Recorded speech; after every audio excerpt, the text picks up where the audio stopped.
Hey y'all, welcome to New Slang. I'm music journalist Thomas Mooney. This is episode 109, and we kick off the week being joined by singer-songwriter Ian Munsick.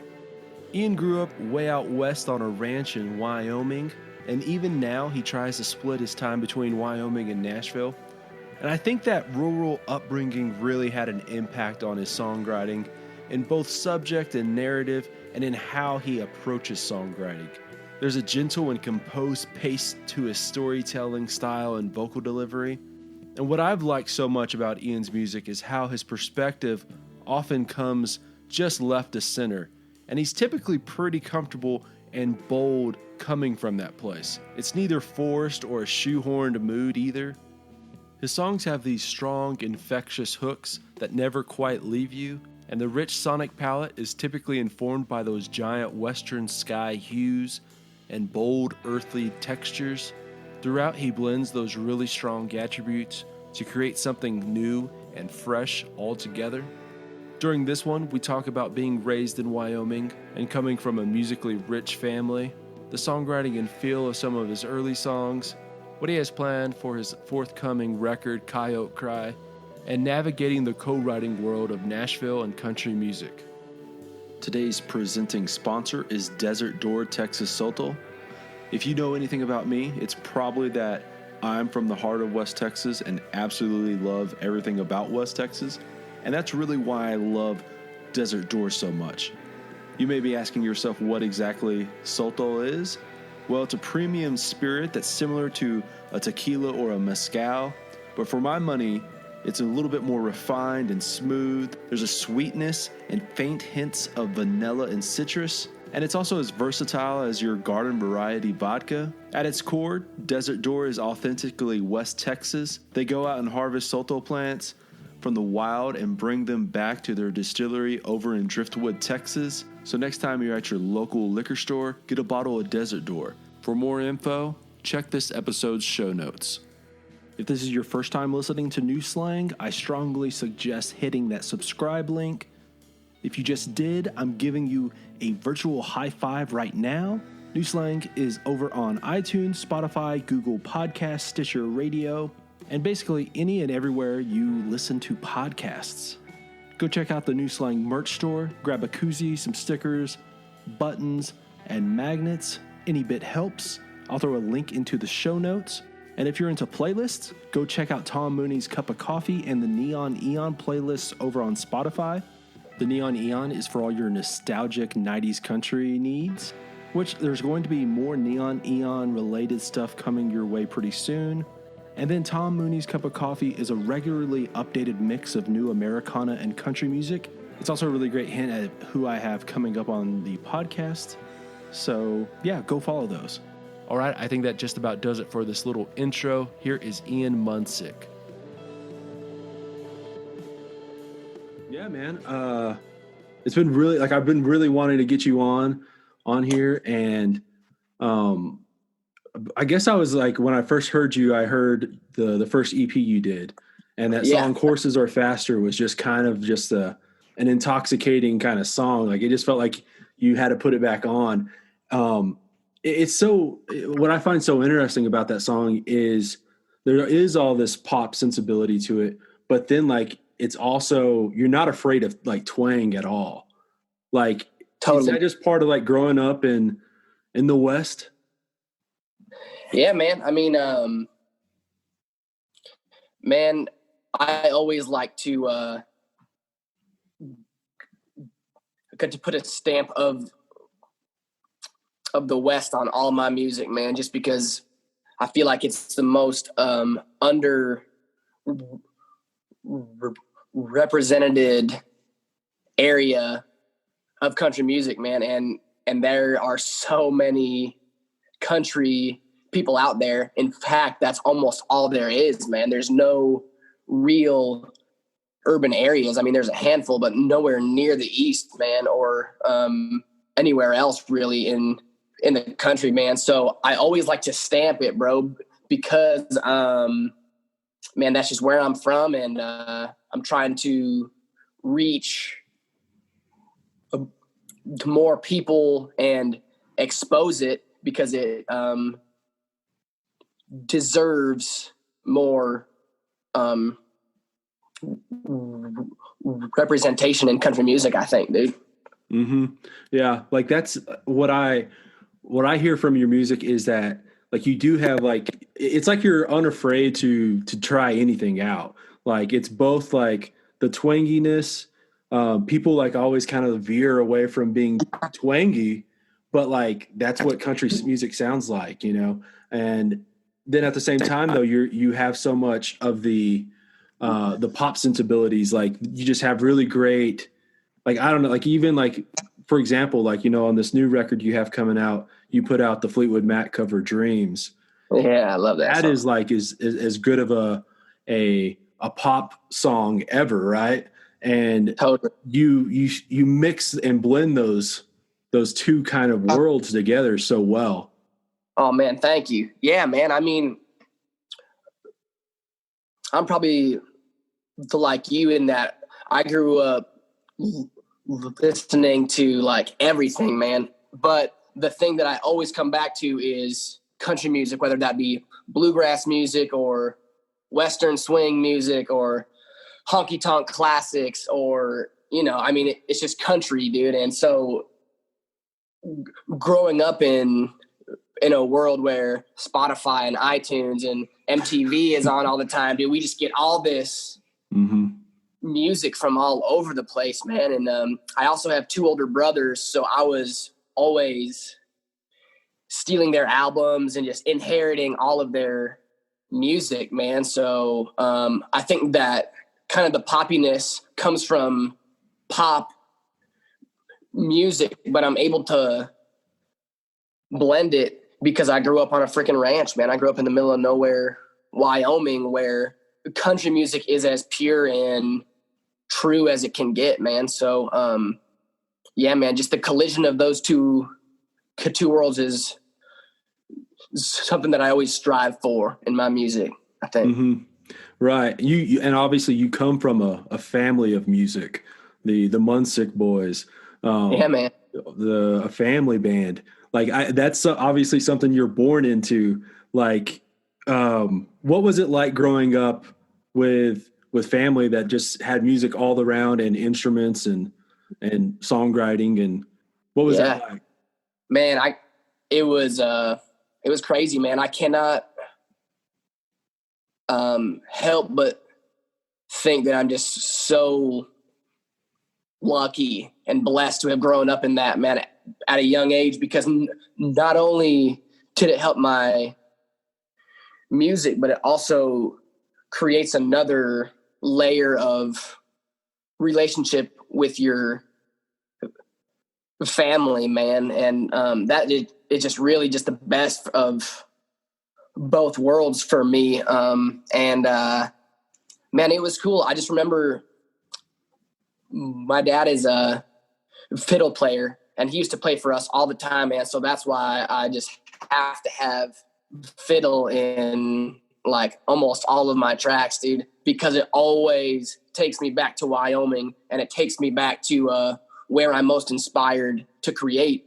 So, man, I was so blessed to grow up with two older brothers who I could always be like, oh man, I want to be as good as you. I want to be as good as you. And you always kind of have the competition to strive to make each other better, but then to also just have it be not a competition and just do your own thing because it's with your brother and your dad. So they all love you anyway, you know? So man, I was just really lucky, dude. We're really lucky to have grown up where and when I did. Right. You know, I always think about how people who grow up around, who have parents who are into the arts in any kind of art setting, it makes it, it breeds a ground or an atmosphere for their kids to not be scared of you know, getting their emotions out. And like so much of what music or art in general is getting your emotions expression. And did you feel like that was like just a, you know, it was just so much, was it easy to express yourself growing up in ways that, that like most people maybe don't necessarily go that route. They, it's more sports or something or totally, dude. Yeah, man. It's kind of weird. And this is kind of the first time that I'm really thinking about this, but, just kind of like an open conversation. I'm not the most, like I don't always wear my heart on my sleeve, because I think that that's just kind of the cowboy Western to keep your head down and get the fucking work done and don't complain about it. But then I also had the release of being able to write music. And man, there's something weird where if you have a melody and you speak, it's all good. It doesn't really matter what you say. People aren't going to judge you on what you say. That they're going to judge just kind of, I don't really even know how to explain it, but they're going to receive it in a way that's not just words, they experience those words. So that was always just kind of having that at a young age enabled me to just observe to the world and then go write about it. Mm-hmm. Yeah. I think like sometimes it's so hard to, especially when you're young, it can be so hard to find those words, find whatever you're feeling, find those words to express to your parents. You know what I mean? Like, because you just don't have like the experience for starters, but you don't have like the vocabulary to like tell how you feel. And it feels like when you have like that artistic expression, you can, or that artistic gift or whatever the case is, that setting, you can put all that emotion and energy into that. And then maybe like that, your parents can see that and go, oh, okay, I get what you're saying. I can understand what you're trying to say. Obviously, like one of the things too you do is like you have so many. You're a multi-instrumentalist, right? You play mandolin and banjo and stuff like that. Mm-hmm. How has that helped? Maybe like expand your songwriting palette, like come at songs where you're not necessarily just playing on a guitar. Like maybe you're thinking about how it comes out with the banjo, because like obviously you play all these other instruments as well. Yeah, man. I definitely think that in terms of writing, man, I'm always kind of, the music will always inspire lyrics for me. And then obviously there'll be conversations and stuff that I have, but man, just to be able to pick up anything that doesn't sound like a guitar just over and over again, because that's what everyone's used to. It just will take you to a different place, man.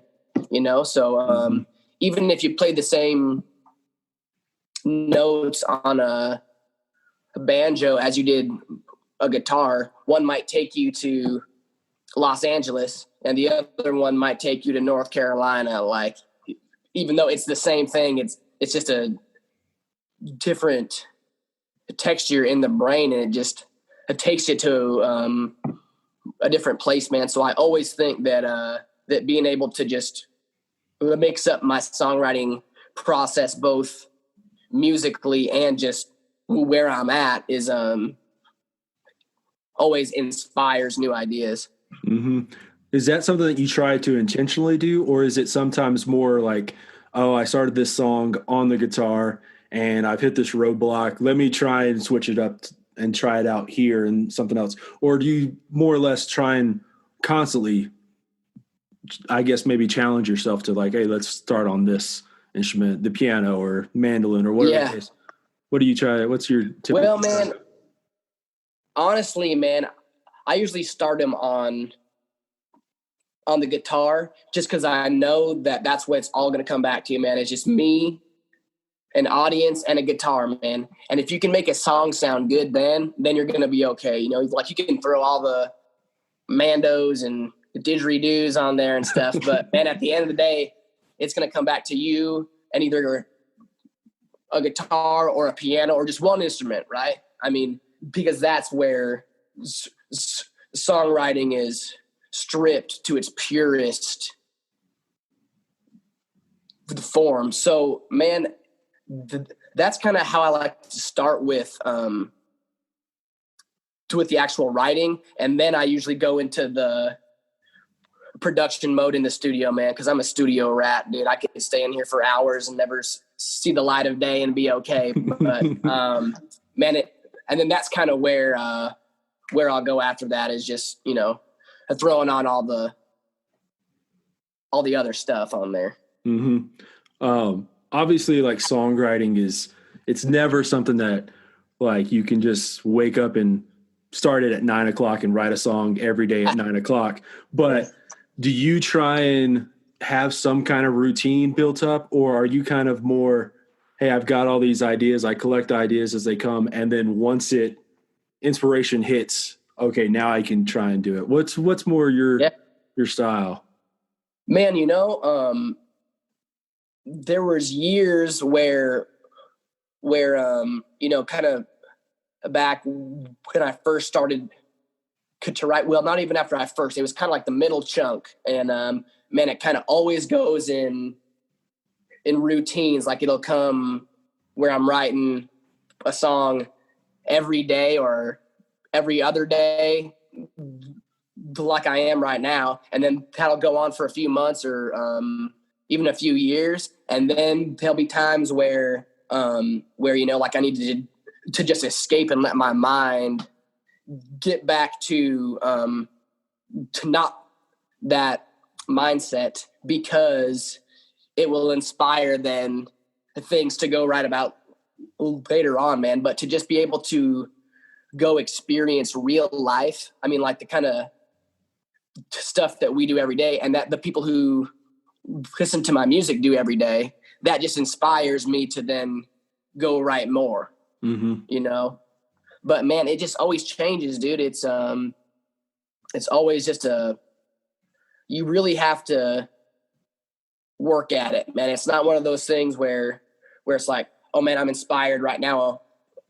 I mean, that's great, but you should try and write when you're not inspired, so that when you are inspired, it just makes it that much easier, man. Because at the end of the day, it is a craft, right? And you have to you have to practice your craft, right? But you just need to do it the way that works best for you, as long as you keep on doing it is the important part, you know?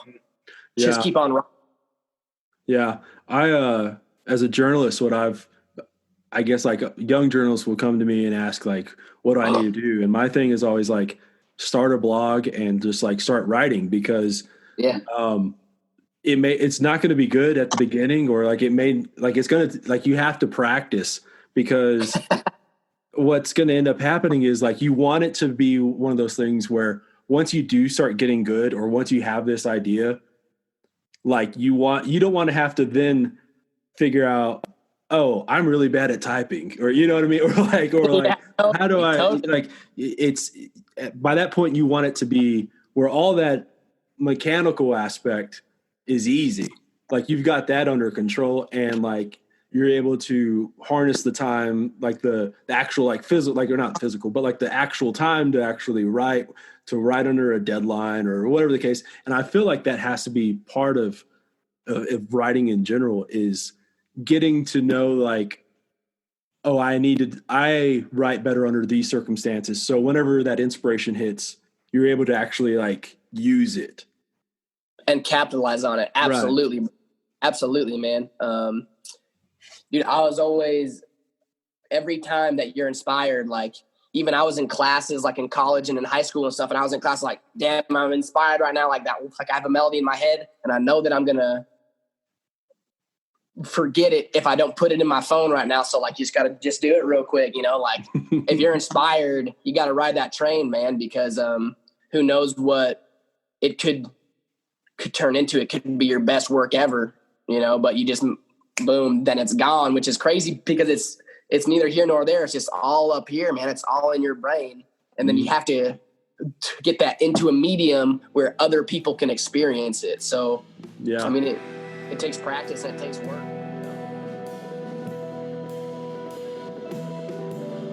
This episode is sponsored by the Blue Light Live and Tom's Daiquiri here in Lubbock, Texas. Like pretty much every bar and venue in the country, Blue Light 2 has been closed for much of the year due to the pandemic. What they've done, though, is adapt and evolve. And so for the foreseeable future, Tom's has curbside service.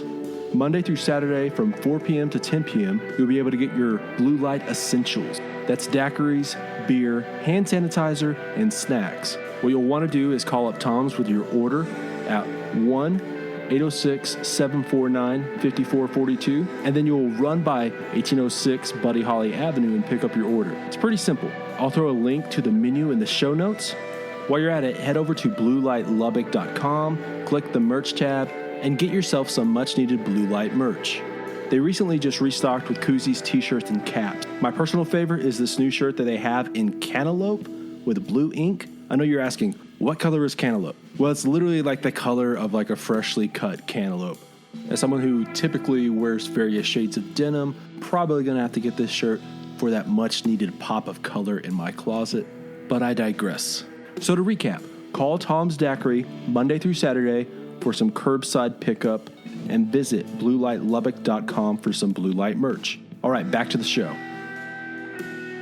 Now, obviously, you know, you kind of do the splitting of time in Wyoming and Nashville. Have you found that like one place you like write better at? Man, I think that I write better in Nashville just because I write a lot with others and they are great writers, you know. So if you do your craft with people who are really good at it, you're going to get better at it and you're going to be inspired to write more and become a better writer. But that being said, I get my inspiration from Wyoming, you know, so they're equally as important. But if I stayed in Wyoming my whole life, I would like not really want to write songs every day. I would just write when I'm inspired to. But when I'm in Nashville, I'm like, oh shit, I'm in Nashville for a reason, dude. I gotta grind. Let's grind this out so that I can move back to Wyoming. Man, so dude, yeah. No, I was gonna say it's so funny. Like, I always kind of appreciated growing up in West Texas, but like I couldn't wait to get out. Now, of course, I only moved to Lubbock, which is like still in West Texas, but like now, I always go, should I just move back now? Can I just like go back? Bro. And it's so weird, like how when you're 18, 15, you're like, where's the highway out of town? Let me get out of here. Totally. And then like at some point you're kind of going, you know, it wasn't too bad down there. Maybe life was simple. Exactly. Living under your parents' roof too, man. Getting all that free food every day, dude. I loved that, bro. That was the best. Yeah, man. It's crazy how that is, dude. But I mean, I always think that, you know, your life, it's good to see the places that you want to see, but at the end of the day, you want to spend the majority of the time where you want to spend the majority of your time, you know? So if that's in West Texas, go do it, man, because you ain't going to be here forever, you know? So, man, I'm just trying to work my ass off here so that I'll be able to live back out there and not feel like I missed out on anything or that I didn't give it 110% of my effort to do this, you know? So, yeah, dude, but Wyoming is just an inspiring place, man. Just the earth in general is inspiring. And, you know, like in Tennessee, it's cool. I like woods and rivers and lakes, but man, you got mountains and woods and rivers and lakes. Yeah, man. One of my things is always just being able to, you don't feel, in my opinion, like what I love so much about West Texas is not feeling, I guess like you just feel the openness. Totally, you know dude. I mean? Like yes. You feel like see for miles, dude. Yeah, I love it. Yeah. And like, just, there's something about just also knowing that there's not like so many people in the like in a Yes, claustrophobic kind of way. I feel Just that. being able to 100. like you can just if you wanted to, you could just walk and never be found for an hour or Yeah, a day, a week, or whatever the case is. Right? That's always yeah, just dude. something that makes it feel better. Um, I know. Same, so bro. Same. so obviously you got this record coming out. Like, what's like the plan on this full length? When are you expecting? Yeah, man. Dude, I wish that I could tell you our exact plan, man, but we have some big news that's coming out here in a few weeks that's going to kind of um, make it all make sense that we've been holding off to this long and kind of scattering it out, man. But dude, I wish that I could expose it right now, man, but I gotta wait a couple more weeks. But man, I just cannot wait, dude. I know that we have more music coming out in September. I can say that. So I'm excited about that, and I'm excited for the rest of the album to drop soon after that. I can say all that. Yeah. No, you said you love being in the studio and finding all like the accent and the textures that make a song Yeah. like more lively and full. How long was this record? How long did it take for this record to kind of come together and all that?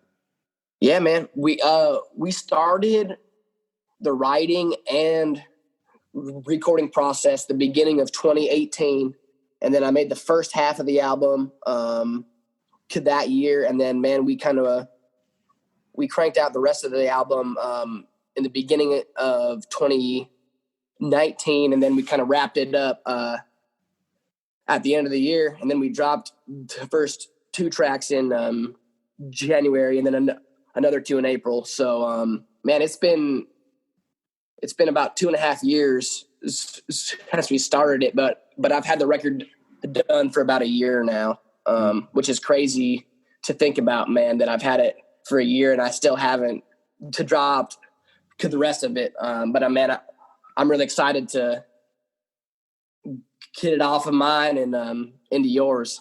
Yeah, it's always one of those things that I talk about with artists is like like for fans, you kind of like you release the record and it's the fans are like excited about the songs. Oh, I love this song. I love that song. I love whatever the case. And it's been for you, like you said, like you've had it a year. Then of course, like with the recording, with the songwriting, like you've been around these songs for a long time now. And I like, it's always this weird mix of like, you release a record but you're already moved on to the next thing. Oh yeah, bro. Crazy. I know, man. That's actually wild. I know, dude. I know. Cause I put out Horses Are Faster originally on YouTube in 2013. So, and then I put it out in 2017. So by the time that was out, people thought that was me then. And I was actually 5 years older already. Yeah. You know what I mean? So that's a wild thing to think about. And this album, it's already 2 years old for me, but it's brand new for everyone else. So that's me 2 years ago. And I've been working on stuff for the past year. That's me in the past year, so that's crazy. And it'll probably be out in a year or two. It's like, right. Wild, man. But, dude, I just know with the way that the world is going right now, creating and releasing music is easier and more in demand because people can't go see live, man. So they're streaming, they're working from home, they're listening to music at home all day instead of just in the car. And now that the car, like we're able to drive, that's gone back up too. So it's just constantly consuming music, man. So we gotta, as artists, you have to keep up with that, but still maintain the quality of your music, you know? Mm-hmm. Right. I was going to come back to the horses are faster. It has those kind of those bookends. Is that like kind of inspired by your dad? You said he was a fiddle player and all that? Totally. Yeah, man. Yeah, man. That's actually him on the album, dude. Okay. Yeah. That was one of the first projects that I took into the studio that I was like, man, I'm going to drop this because it's me.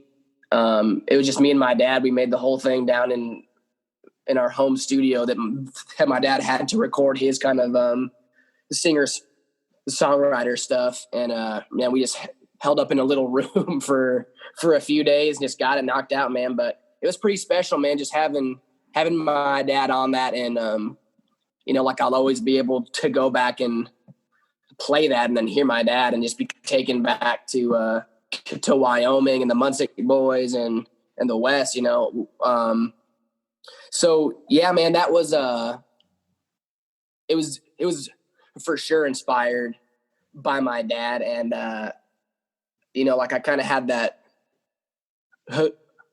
guitar lick thing going, and I was like, man, this would sound way better with my dad on that. And then that's kind of how I did it. I was like, man, I can hear that. And I was like, Dad, what are you doing the next 3 days? He's like, I'm with you, man. so we knocked it out. And yeah, man, I honestly, it's a song that looking back on, I never would have thought that it would get as popular as it has. And obviously it hasn't gotten extremely popular, but man, it's just one of those things that, like, man, if you have a feeling in your gut, but it's not a standard route, or it's not what people are used to hearing. If you have that feeling in your gut, then you just got to do it, and I'm glad I did. Yeah. Like I said, like the first time I heard it, it was kind of just like, because especially with those bookends of the fiddle, and like they're different too, like that first one is more like atmospheric, more like setting the scene.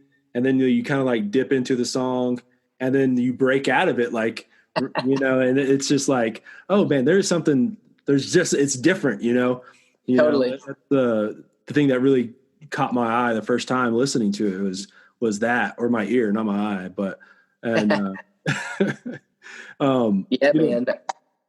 Yeah, well, like obviously we've kind of already touched on it, like mixing those mountain time, really, like the mountain time, time, right? Like it feels like it's a little bit slower paced. Obviously, you get that mountain air in all the wilderness of like the tree bark in a lot of ways on these songs. Totally.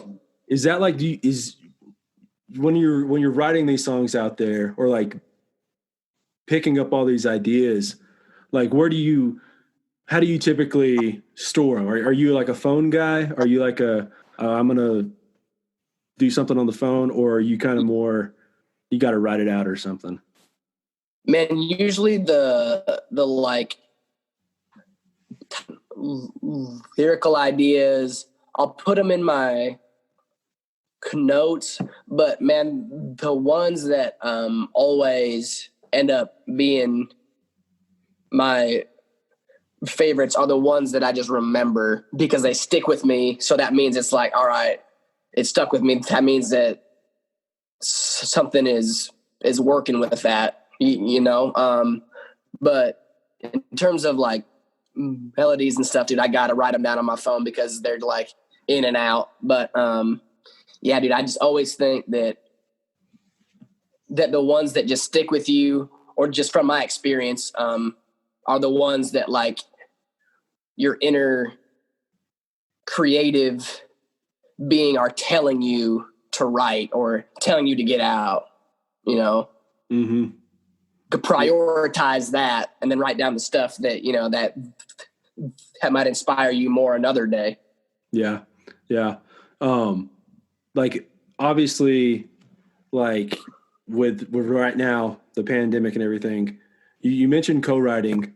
Yeah. How is like, have you been doing a lot of co-writing like on Zoom and stuff like that? Or like, Yeah, man. how has that been? Dude, it's been good. Obviously, it allowed me to go to Wyoming for a month and still be able to write songs with my favorite co-writers, and not be in the same room, which has kind of got my wheels turning like, well, shit, if I can do that, there's a lot of stuff that can be done on Zoom. Obviously, I like to write more in the room, but man, if it means me being in Nashville in a room or me being in Wyoming on Zoom, it's going to be like, oh, don't know. Yeah. But man, it's been good, dude. I've been writing for like 3 months on Zoom. I've got a lot of songs on Zoom, and you just kind of have to adapt, Right. Yeah. The adapting it's so strange, like seeing how it feels like even though we had this giant pause, right? Like everything's just put on pause, no shows, all of that, right? Yeah. It feels like with the technology stuff, like ramped up so much quicker. Like everyone adapted really quickly, and like, everyone knows how to use Zoom now. Everyone knows how to use like all these things that like maybe they were foreign with before, and like it's just Totally. that's what is an interesting part. But it's also like so weird because like right now we are far apart doing this interview, but then like also at the same time, like technology stuff can just like mess up at any moment. Have you had any dude. moments like that, like where you're like just service drops out? Well, dude, as you just said that, my iPad said it's on 10%. So it's like, boom. Yeah. There you go. I probably have another 20 minutes on here, and then it's going to freaking die on me. And then I'm going to have to go get a charger. So shit like that happens all the time, bro. And the internet at my house here cuts in and out as well. Like, so that's happened a few times. And obviously, like, writing a song is a pretty intimate experience with a person. So you want to be able to be sure that you're like reading the vibe, and the vibe on Zoom is real too. Like you can catch a vibe on Zoom, but it's not the same, Yeah. And then there's just little, like, you can miss one word that your co-writer right. like threw out, and then it's like you didn't get it, and then that might have been it, and so that shit happens, man. But I know that writing in person in Nashville too early has gotten some people with the Rona. So, and then they spread it to other people in Nashville. So then it's been like, well, shit, now we got to wait even longer to get in the room. So, man, I don't mind being on Zoom and writing, and yeah, man. I think it's all good, man. You got to adapt with the times and just keep on going, keep on creating. Yeah. Now, I wanted to talk to y'all one more time about our new partners at Desert Door and offer up a handful of my favorite ways to drink it. Get you a Mexican Coca-Cola, have a couple of swigs, then pour yourself some Desert Door Oak aged in, toss in a lime wedge or two, or how about this? Pour some Desert Door into a mug, top off the glass with some ginger beer, squeeze in a lime, or for all you ranch water drinkers out there, get you a Topo Chico, take a couple of pulls off, and then pour in some Desert Door. Toss in a couple of lime wedges, and now you have a mighty tasty and refreshing ranch water. Remember, sotol is as versatile as vodka and has a more refined, smooth, and a more complex palate than tequila. It's rich and balanced, and whatever your go-to drink is, it'll make it that much better. And again, it's inherently West Texas. It tastes like home. For more info on Desert Door, check our show notes. All right, that's it for Thomas Mooney's Cocktail Minute. Let's get back to the show. Obviously, with co-writing, there's so many different approaches on how to do a co-write. Like, what is like your, obviously it's different every time too, but like, what is your typical, like your mindset going in? Do you have like a couple ideas jotted down, like, oh, I want to use these for this person, or like what's your typical kind of, if you had it perfect? Man, I would say kind of the way that I do it now is you know, like it depends if it's my first time writing with someone, because if it is, I'll always try and bring in either a title or like a vibe, because I know that, you know, like if it goes, if they like it, you know, like I always want them to have a good impression of me the first write. But as I get to know my writers, and, you know, like as I write with people for years and years, and they kind of become my core group of writers, then, man, it's pretty just free talk, man. Like I wrote a song a few hours ago with two of my buddies, and he was just kind of explaining where he was at with a girl. And then he said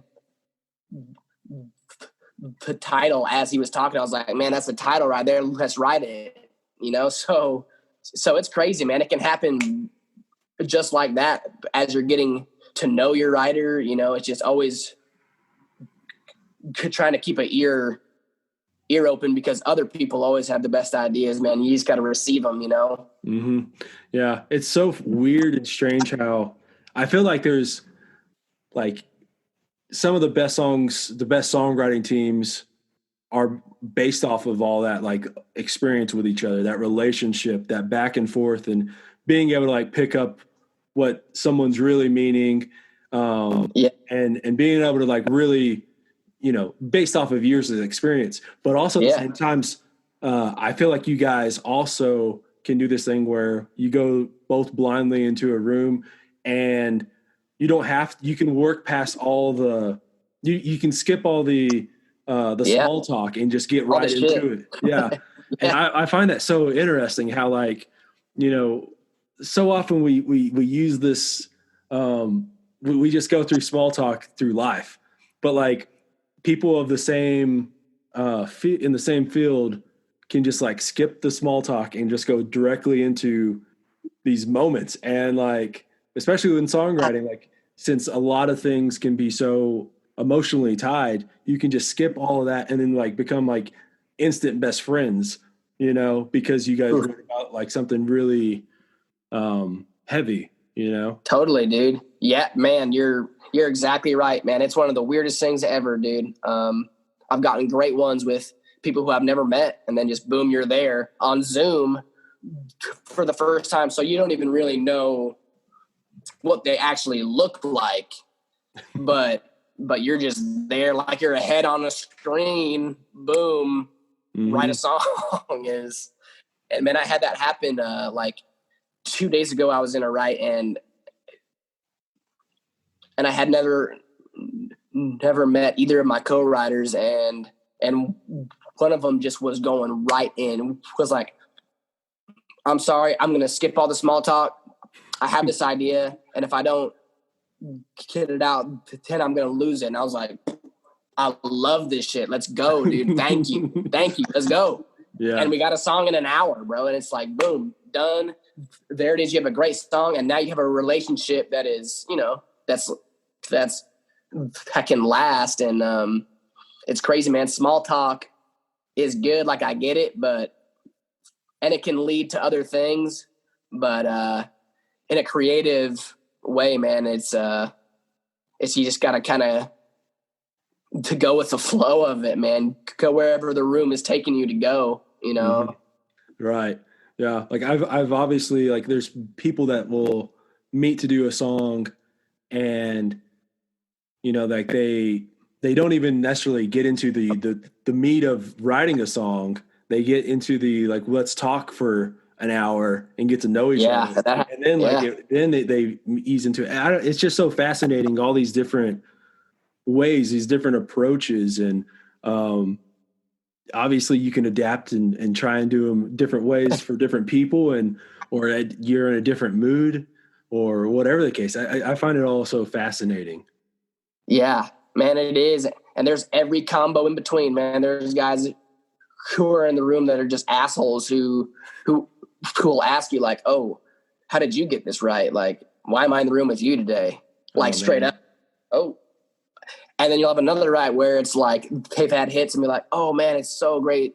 Good to meet you. Do you want me to cook you breakfast?" And then they'll make you breakfast and be like, "Oh my gosh, what is going on right now? Like, what? I'm not worthy of this." And then and then you get everything in between, you know, like you get the people who want to learn about you and learn where you're from and learn your story.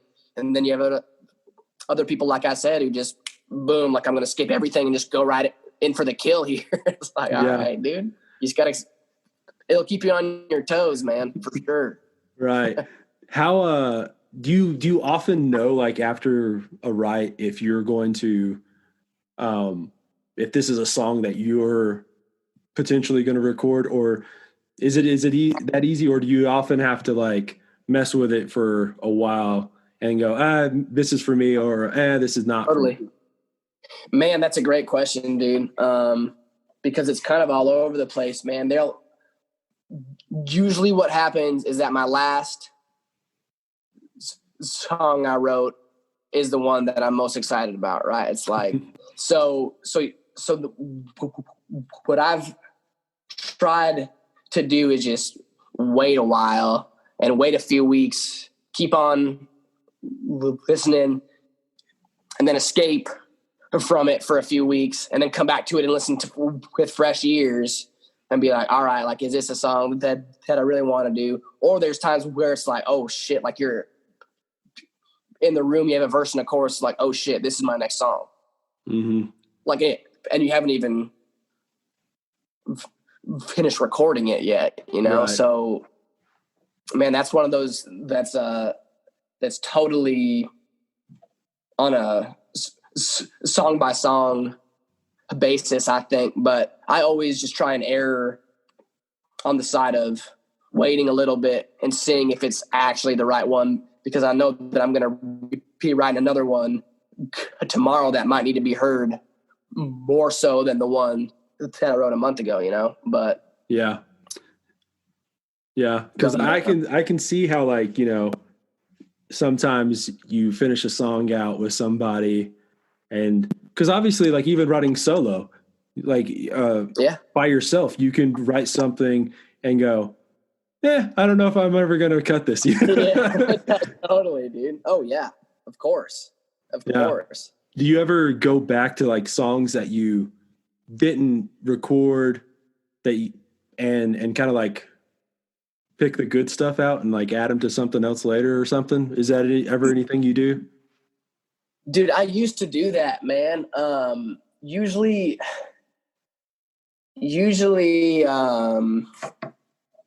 I don't really, like, I'll steal like lyrical ideas, but I'll always try and stay away from like the exact way that I did it, just to like always keep on rolling. Now, that being said, Mountain Time was actually a lyric I threw out in a verse with my co-writer and another co-writer. And after the write, he was like, man, we need to write a song called Mountain Time. And I was like, dude, I'm there, man. I'm there. So then we wrote that song. So that was technically stealing from my other song. So I guess that I do. But I always try and stay away from it unless it's like asking me to, you know? Yeah. That's because I always find, like, you know, some writers will overwrite and like write extra stuff and, you know, because you want to figure out the character or figure out whatever that is, and then you can always cut down. And I always like I was talking to a songwriter the other day about this, and because she was talking about overwriting and like writing, like there was a couple songs where she had like 7 or 8 other verses that she was maybe going in instead. And I was like, well, do you ever go back? Have you gone back and, like, you know, pluck some of those lines? And she goes, No, I that's part of that song, even though it's not used. Wow. And That's interesting, man. yeah, it's all like I find like the entire artistic process, obviously, interesting. But Yeah. like what was there a song on this upcoming record that you felt like you go, man, I didn't see myself cutting this. I didn't think this would make this record. Is there anything that sticks out like that? Man,